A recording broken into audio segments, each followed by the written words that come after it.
পশ্চিমবঙ্গে নির্বাচন হবে আর রক্তপাত হবে না, এটা কি তৃণমূল কংগ্রেস চায়? আজকে পশ্চিমবাংলা শুধু নয়, ভারতবর্ষের বিভিন্ন রাজ্যে উপনির্বাচনের রেজাল্ট হয়েছে।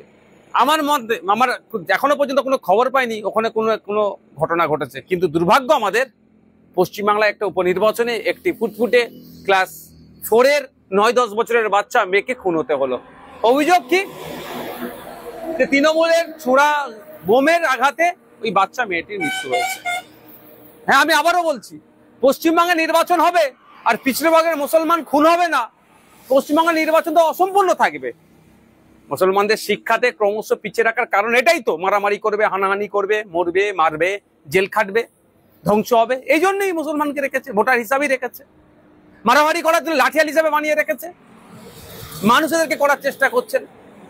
আমরা যারা এর বিরুদ্ধে কথা বলি ওই জন্য আমাদেরকে দোষারোপ করা হয়।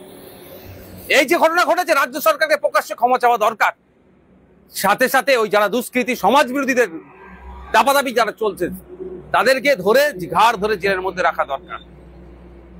আমি ওই পরিবারকে সমবেদনা জানাই এবং গভীর উদ্বেগের সাথে বলছি, আমার পশ্চিমবাংলা কোন দিকে এগিয়ে যাচ্ছে। সামান্য একটা উপনির্বাচন, এখানেও যদি খুন হতে হয়, এখানেও যদি হিংসা হয়, তাহলে 2026-এর নির্বাচন কিভাবে হবে? ইলেকশন কমিশন অফ ইন্ডিয়া কি করছে? সম্পূর্ণরূপে পশ্চিমবাংলায় শান্তিপূর্ণ নির্বাচন করতে ব্যর্থ হয়েছে। আমি আশা করবো এর থেকে শিক্ষা নিয়ে আগামী দিনে 2026 নির্বাচন আসছে, শান্তিপূর্ণভাবে নির্বাচন করবে।